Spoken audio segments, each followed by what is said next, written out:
Hello, welcome to Simple Answers. I'm your host Jason. In this video, I'll be showing you how to fix WhatsApp not showing contact names on iPhone.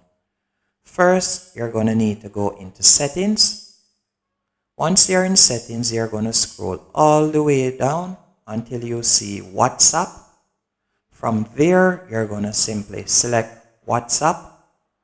Once you have selected it, you want to ensure that contacts is turned on. So you want to ensure that it is green, as you can see on my screen here.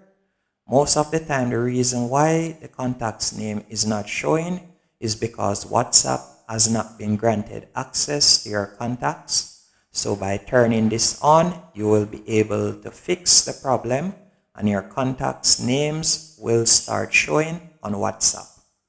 Hope you found this video helpful and informative.